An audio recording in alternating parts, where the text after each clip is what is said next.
Good morning, students. Today we are going to discuss a new lesson, that is weavers. Weavers were the people that were engaged in the weaving work, यानी कपड़े बुनने का जो काम करते थे उनको बुनकर कहा जाता था। आयरन स्मेल्टर्स का मतलब होता है लोहा पिघलाने वाले लोग, जो आयरन ओर्स को रो फॉर्म में कलेक्ट करते थे और फिर भट्टियों के माध्यम से उनको पिघलाते थे और उससे नए इंस्ट्रूमेंट्स या टूल्स है वो बनाते थे। इसके अलावा फैक्ट्री ओनर्स होते हैं, उद्योगों के मालिक, एक तरह से कारखानों के मालिक। तो ये कहता है कि this chapter tell the story of the craft and industries of India during British rule by focusing on two industries, namely textiles and iron and steel. इस चैप्टर में कहता है कि हमें टू क्राफ्ट इंडस्ट्रीज़ के बारे में पढ़ने को मिलेगा ब्रिटिश रूल के दौरान। और इसमें टू जो मेन इंडस्ट्रीज़ हैं वो आपकी एक तो टेक्सटाइल इंडस्ट्री है, दूसरी है iron and steel. Both these industries were crucial for the industrial revolution in the modern world. कहता है कि आधुनिक जो दुनिया है उसमें ये दोनों ही इंडस्ट्रीज हैं।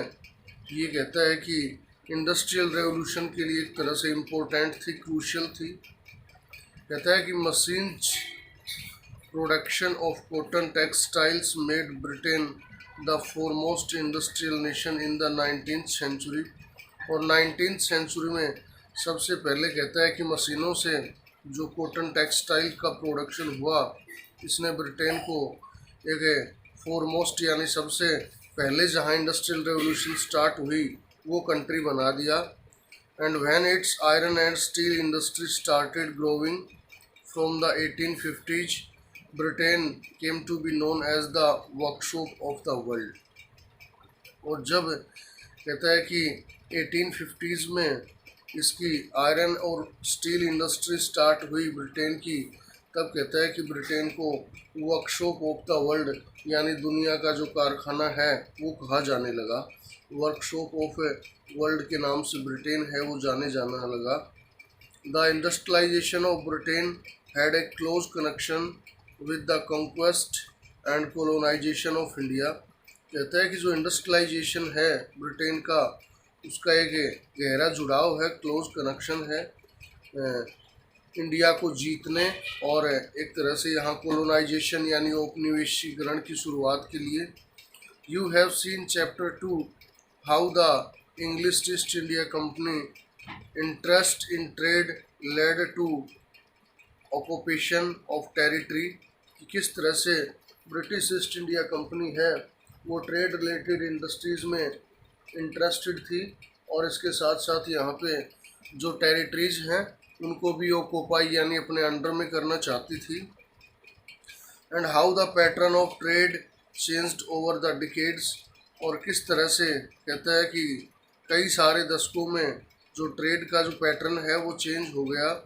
इन the late 18th century the company was buying goods in India and exporting them to England and Europe. कहता है कि लेट 18th सेंचुरी तक यानी 18वीं शताब्दी के अंत तक जो कंपनी है वो इंडिया से गुड्स को परचेज कर रही थी और उनको इंग्लैंड और यूरोप में एक्सपोर्ट कर रही थी, इंग्लैंड और यूरोपियन कंट्रीज़ में उनको भेज रही थी, making profit through this sale. और इस तरह से ये इन जो आइटम्स थे, एक तरह से जो कोमोडिटीज़ थी, उनको बेच के अपना जो प्रॉफिट है वो इस सेल से कमा रही थी। With the growth of industrial production, British industrialists began to see India as a vast market for their industrial products। जैसे ही कहता है कि वहाँ पे इंडस्ट्रियल प्रोडक्शन स्टार्ट हुआ, इंडस्ट्रियल प्रोडक्शन को बढ़ावा मिला, तो जो ब्रिटिश इंडस्ट्रियलिस्ट थे, ब्रिटेन के जो उद्योगपति थे, उन्होंने इंडिया को एक बड़े बाज़ार के रूप में देखना शुरू कर दिया। And over time manufactured goods from Britain began flooding India. और कहता है कि समय के साथ साथ जो ब्रिटेन में बने हुए प्रोडक्ट थे उनकी इंडिया में बाढ़ सी आ गई।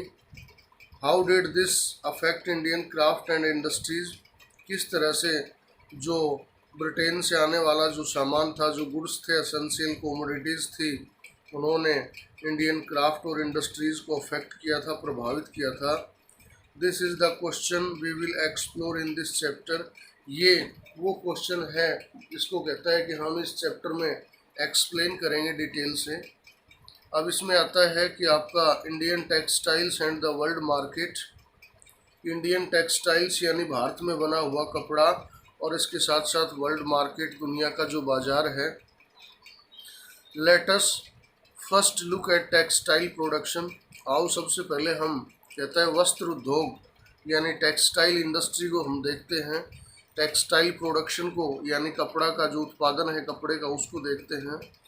Around 1750 before the British conquered Bengal, India was by far the world's largest producer of cotton textiles. कहता है कि 1750 से पहले जो ब्रिटिश ने बंगाल को जीता, तो इंडिया है वो कहता है दुनिया का एक सबसे बड़ा कॉटन टेक्सटाइल प्रोड्यूसर कंट्री था, यानी जो सूती कपड़ा है वो सबसे ज़्यादा इंडिया में बनता था।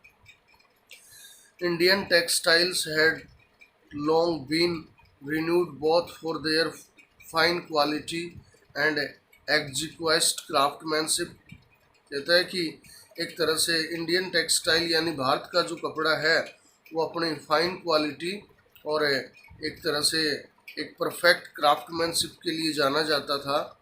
They were extensively traded in south east Asia, Java, Sumatra and Penang. कहता है कि जो साउथ ईस्ट एशिया के कंट्रीज़ थे वहाँ पे इस कपड़े का व्यापार होता था, जिसमें आपका जावा, सुमात्रा और पेनांग शामिल था। And west and central Asia, और उसके साथ साथ ये वेस्ट और सेंट्रल एशिया में भी जाता था।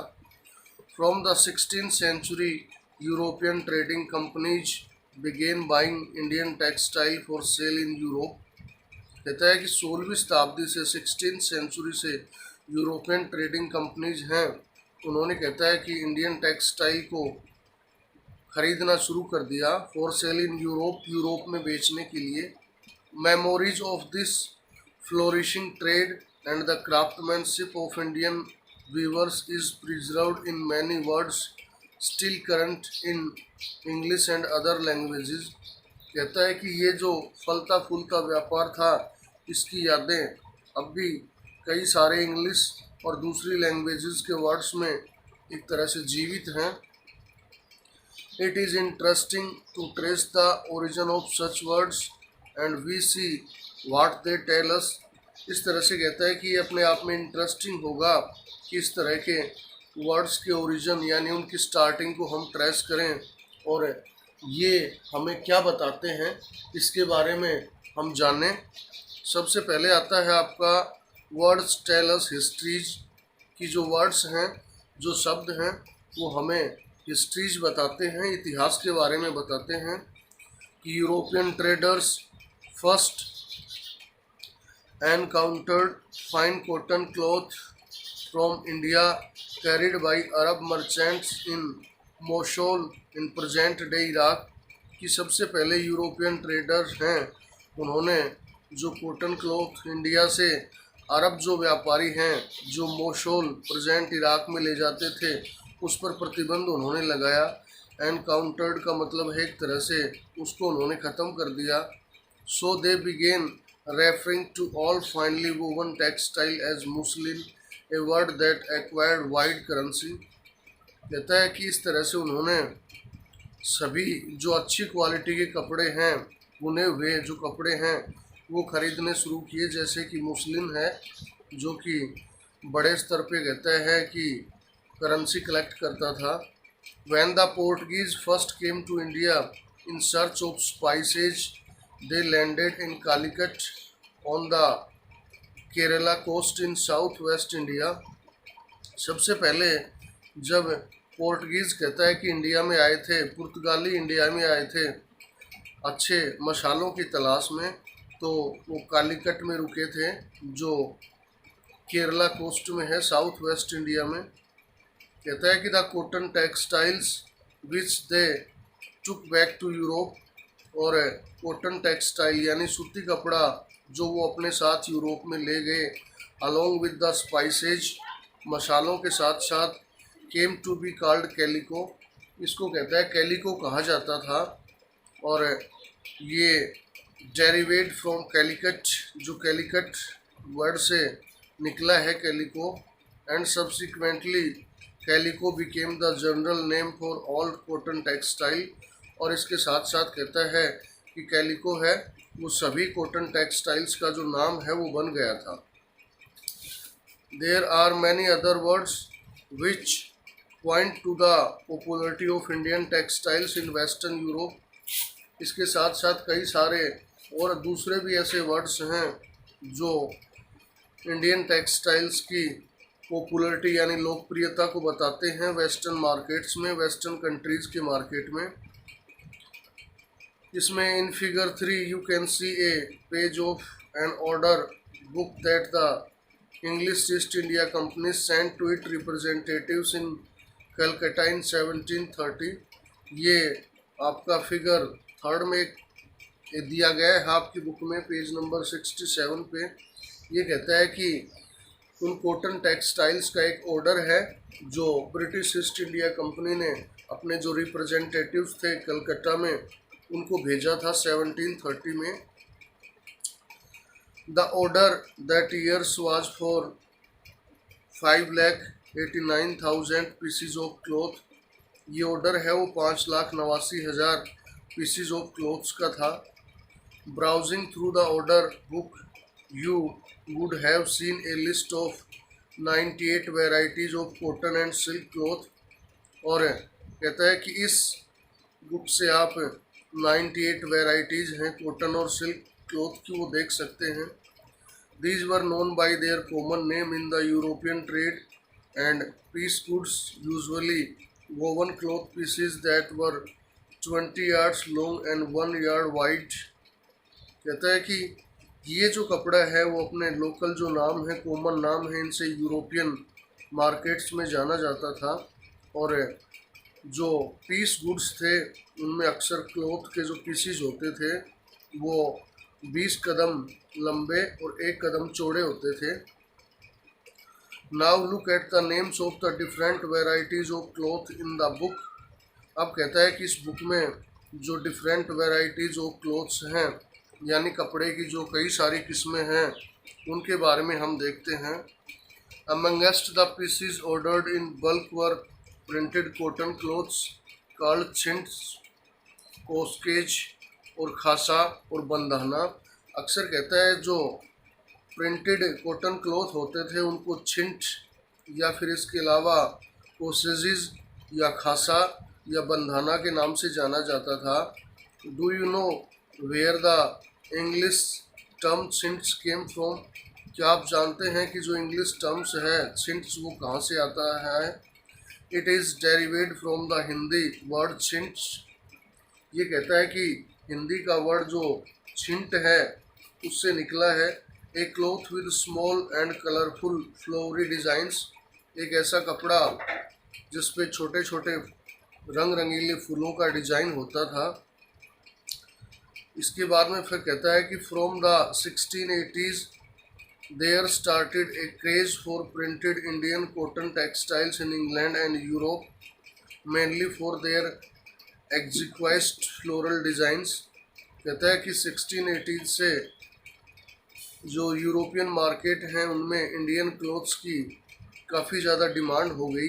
उनके कहता है कि जो फ्लोरल डिज़ाइंस की वजह से fine texture and relative cheapness, कहता है कि अच्छे डिज़ाइन और सस्ती कीमत की वजह से rich people of England including the queen herself वोर क्लॉथ्स ऑफ इंडियन फैब्रिक। यहाँ तक कि कहता है कि इंग्लैंड के अमीर लोग, जिसमें खुद वहाँ की जो क्वीन है वो भी शामिल थी, वो इंडियन फैब्रिक से बने हुए जो कपड़े हैं वो पहनते थे। Similarly the word bandanna now refers to any brightly coloured and printed scarf for the neck और हेड। सामान्य तौर पर जो वर्ड बंधाना है उसका मतलब होता है कि कोई भी ब्राइटली कलर्ड यानी हल्के रंग का और प्रिंटेड जो स्कार्फ है जो गर्दन या सर के चारों तरफ लपेटे जाता है, इसके लिए यूज होता था। Originally the term derived from the word, वास्तव में कहता है कि ये जो शब्द है वो निकला हुआ है आपका ये बंधाना, हिंदी फॉर टाइम यानी बांधना या बंधाना जिसको कहता है हिंदी में एक तरह से टाइम यानी बांधना बोला जाता है। And referred to a variety of brightly coloured cloth produced through a method of tying and dyeing. अक्सर कहता है कि एक हल्के रंग का ऐसा कपड़ा जिसको टाइंग यानी बांध करके और डाइंग यानी उसमें रंग करके जो बनाया जाता था उस कपड़े के लिए ये यूज होता था। There were other cloths in the order book that were noted by their place of origin. और कहता है कि इस ऑर्डर बुक में और भी कई सारे ऐसे वर्ड्स हैं, कपड़े की ऐसी वैरायटीज़ हैं जो उनके प्लेस ऑफ ओरिजिन यानी जहाँ वो बनते थे इस नाम से उनको जाना जाता था। जैसे आपका कासिम बाजार, पटना, कैलकाटा, उड़ीसा और इसके अलावा चारपुर है। The wide spread use of such words shows how popular Indian textile had became in different parts of the world. ये इस चीज़ को दिखाता है कि किस तरह से जो ये वर्ड हैं इंडियन टेक्सटाइल्स के लिए जो यूज होते थे ये different parts of the world में पॉपुलर हो गए थे, यानी दुनिया के कई सारे जो भाग हैं उनमें ये लोकप्रिय हो गए थे। अब बात आती है आपकी कि Indian textile in the European markets. Indian textile है वो यूरोपियन मार्केट्स में उसकी किस तरह की डिमांड थी। कहता है कि by the early 18th century, worried by the popularity of Indian textiles, wool and silk makers in England began protesting against the import of Indian cotton textile।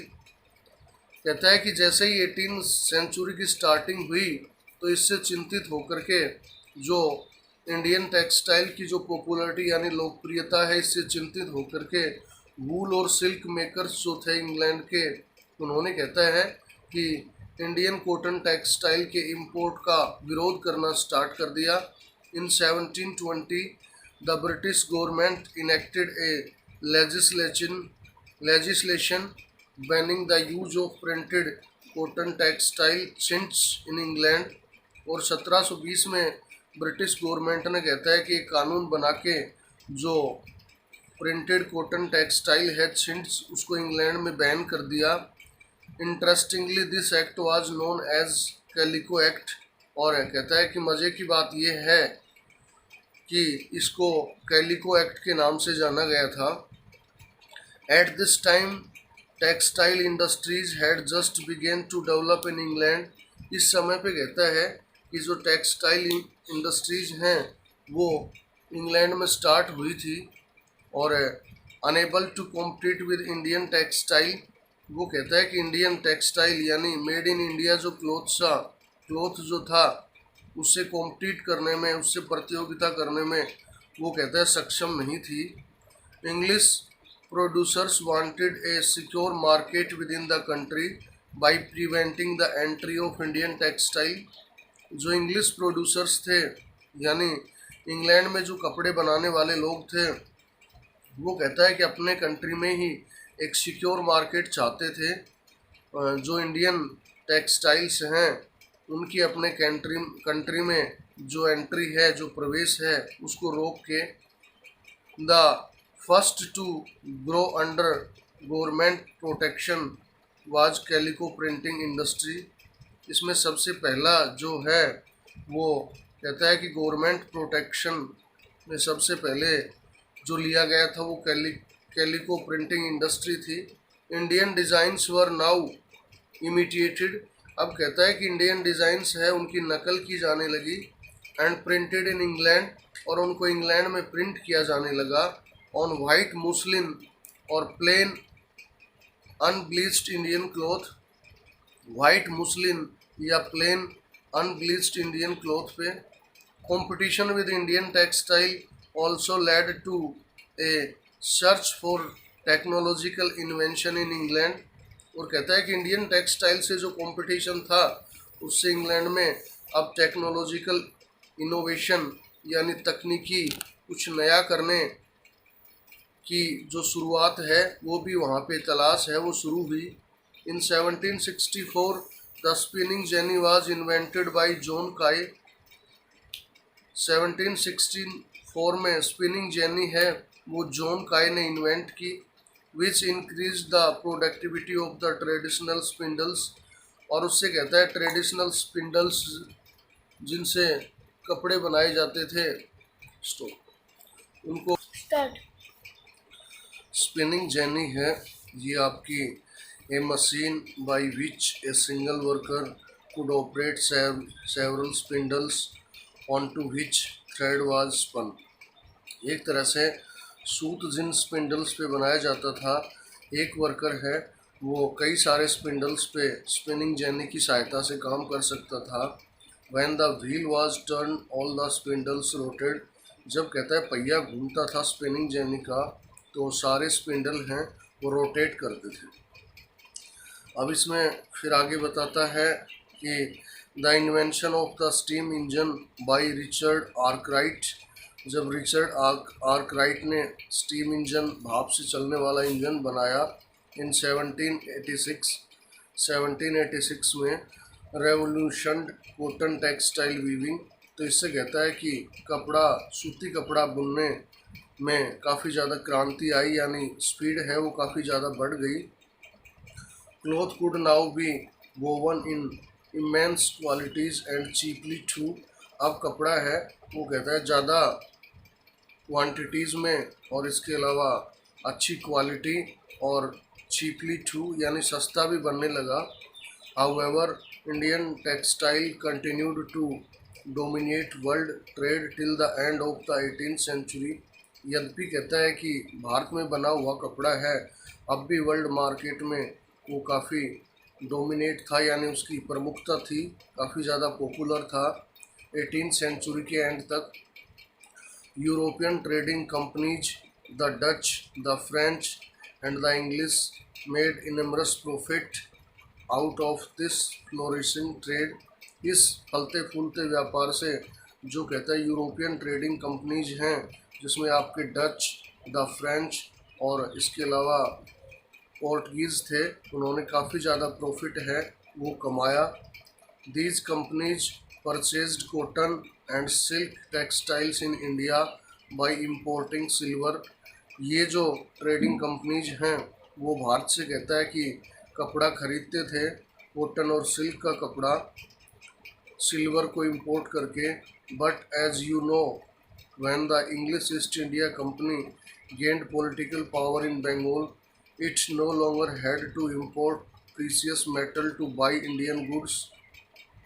लेकिन जैसे ही इंग्लिश ईस्ट इंडिया कंपनी ने कहता है बंगाल में political power gain की, यानी political power अपने हाथ में ली, तो अब उनको एक ये प्रीसियस मेटल जो है कीमती धातु है वो इंडियन गुड्स परचेज करने के लिए इंपोर्ट नहीं करनी पड़ती थी।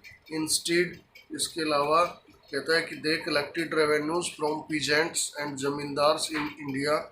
वो इंडिया में पीजेंट्स और ज़मींदार से जो लैंड रेवेन्यू है, जो एक तरह से a tax that was collected on land, ज़मीन से जो कलेक्ट किया जाने वाला टैक्स है लैंड रेवेन्यू वो कलेक्ट करते थे। And use this revenue two by Indian textiles. और इस रेवेन्यू को वो कहता है इंडियन टेक्सटाइल खरीदने के लिए यूज करते थे। अब इसमें आपका आता है फिर हु वर द वीवर्स, यानी वीवर्स हैं वो कौन थे। Weavers often belong to the communities that specialised in weaving. Weavers कहता है कि अक्सर ऐसी कम्युनिटीज से बिलोंग करते थे जो कि वीविंग प्रोसेस में स्पेशलाइजेशन जिनको मिला हुआ था, एक तरह से विशेषज्ञता उनको मिली हुई थी। Their skills were passed on from one generation to the next. और उनकी ये जो स्किल्स थी, ये जो कपड़ा बनने की जो स्किल थी, जो कौशल था, वो कहता है कि एक जनरेशन से नेक्स्ट जनरेशन में अपने आप ही चला जाता था। The Tanti weavers of Bengal, the Julahas और Momin weavers of north India, Sale and Kaikolar and Devangas of south India are some of the communities famous for weaving. इसमें कहता है बंगाल के तांती वीवर थे, और इसके अलावा जुलाहा या मोमिन्स वीवर्स थे नॉर्थ इंडिया के। वो कहता है कि इसके अलावा काइकोलार और देवंगाज जो साउथ इंडिया के, ऐसे कुछ स्पेशल कम्युनिटीज़ थी that were expert in the weaving process, जो वीविंग प्रोसेस में अपने आप में एक्सपर्ट थे। The first stage of production was spinning, a work done mostly by women. इस वीविंग की जो कहता है फर्स्ट जो प्रोडक्शन की जो स्टेज थी वो स्पिनिंग थी, यानी सूत काटना था, जो अक्सर कहता है महिलाओं के द्वारा किया जाता था। द चरखा एंड द तकली were the house hold spinning instruments. चरखा और तकली है वो कहता है घर में सूत काटने के मेनली इंस्ट्रूमेंट थे। The thread was spun on the चरखा and rolled on the तकली। जो धागा है, जो सूत है, वो काटा जाता था चरखे पे और अक्सर उसको कहता है तकली पे लपेटा जाता था। When the spinning was over, the thread was woven into cloth by the weaver। जब कहता है कि सूत काट लिया जाता था तो उस धागे से जो वीवर है उसके द्वारा कपड़ा बनाया जाता था। In most communities weaving was a task done by man. अधिकतर जो कम्युनिटीज़ हैं उनमें वीविंग का जो प्रोसेस था, वीविंग का जो काम था, डन बाई मैन यानी वो पुरुषों के द्वारा किया जाता था। For coloured textiles the thread was died by the dire. और रंगीन कपड़ों के लिए जो सूत है उसको डायर यानी जो कपड़ा रंगने वाला था उसके द्वारा डाई किया जाता था। नोन एज रंगरेज, जिसको रंगरेज के नाम से जाना जाता था। For printed cloth the weavers needed the help of specialist block printers known as Chhipigars. और प्रिंटेड क्लॉथ के लिए वीवर्स हैं, उनको कहता है कुछ स्पेशलिस्ट ब्लॉक प्रिंटर्स की हेल्प लेनी पड़ती थी, जिनको छिपीगार्स कहा जाता था। Handloom weaving and the occupation associated with it provided livelihood for millions of Indians. इस तरह से हैंड वीविंग जो प्रोसेस था, इसका जो ऑक्यूपेशन यानी व्यवसाय था, उससे जो मिलियंस ऑफ इंडियंस हैं उनको लिवलीहुड यानी अपनी आजीविका है वो मिलती थी। The decline of Indian textiles, यानी इंडियन टेक्सटाइल है एक तरह से उनका पतन होना। The development of cotton industries in Britain affected textile producers in India in several ways. कहता है कि जो कॉटन इंडस्ट्रीज ब्रिटेन में जो डेवलप हुई, उससे जो इंडियन कॉटन टेक्सटाइल प्रोड्यूसर्स थे उनको कई तरह से प्रभावित हुए वो। फर्स्ट इसमें था कि Indian textiles now had to compete with British textiles in the European and American markets. सबसे पहले तो अब कहता है कि जो इंडियन टेक्सटाइल्स जो थे, भारत में बना हुआ जो कपड़ा था, मेड इन इंडिया जो कॉटन टेक्सटाइल्स थे, उसको कंपटीशन करना पड़ता था ब्रिटिश टेक्सटाइल्स से यूरोपियन और अमेरिकन मार्केट्स में। सेकंड दूसरा था exporting textile to England also became increasingly difficult, कि इंग्लैंड में कॉटन टेक्सटाइल को एक्सपोर्ट करना भी अब डिफ़िकल्ट हो गया था। Since very high duties were imposed on Indian textiles imported into Britain. Britain में जो इंडियन टेक्सटाइल्स इंपोर्ट किए जाते थे, अब उन पर काफ़ी ज़्यादा जो टैक्स है वो लगा दिया गया था। By the beginning of the 19th century, 19वीं शताब्दी की जैसे ही शुरुआत हुई, तो इसमें कहता है कि English made cotton textile successfully ousted Indian goods from there traditional markets in Africa, America and Europe. तो कहता है भारतीय कपड़ा है इन इंडिया, ये जो made in India cotton cloth है, इसकी बजाय जो इंग्लिश मेड कॉटन टेक्सटाइल है उन्होंने सफलतापूर्वक इंडियन गुड्स को, भारतीय सामानों को उनके ट्रेडिशनल मार्केट्स, जो उनके परंपरागत बाजार थे अफ्रीका, अमेरिका और यूरोप के, उनसे दूर कर दिया। Thousands of viewers in India were now thrown out of employment. हजारों जो वीवर्स थे, कहता है कि उनका जो एक तरह से ऑक्यूपेशन, जो व्यवसाय था, एम्प्लॉयमेंट, रोजगार था, वो छिन गया। Bengal weavers were the worst hit, और सबसे ज़्यादा प्रभाव है बंगाल के जो बुनकर थे उन पे पड़ा। English and European companies stopped buying Indian goods. English और यूरोपियन कंपनीज ने भारतीय सामानों को खरीदना बंद कर दिया। And their agents no longer gave out advances to weavers to secure supplies. और कहता है कि उनके एजेंट हैं, उन्होंने अब इंडियन वीवर्स को एडवांस अमाउंट देना बंद कर दिया, जिससे कि वो सप्लाईज को सिक्योर कर सके। Distressed weavers wrote petition to the government to help them. और जो निराश वीवर्स जो थे, बुनकर जो थे, उन्होंने गवर्नमेंट को काफ़ी सारे पिटिशंस यानी याचिकाएं हैं वो लिखी अपनी सहायता करने के लिए। इसके बाद में है कि but worse was still to come, लेकिन अब भी जो बुरा समय है वो आना बाकी था। बाय द 1830s, 1830 तक British cotton cloth flooded Indian markets. Britain में बना हुआ जो कपड़ा है उसकी इंडियन मार्केट्स में बाढ़ आ गई। इनफैक्ट वास्तव में by the 1880s 2/3 of all the cotton clothes woven by Indians were made of cotton produced in India.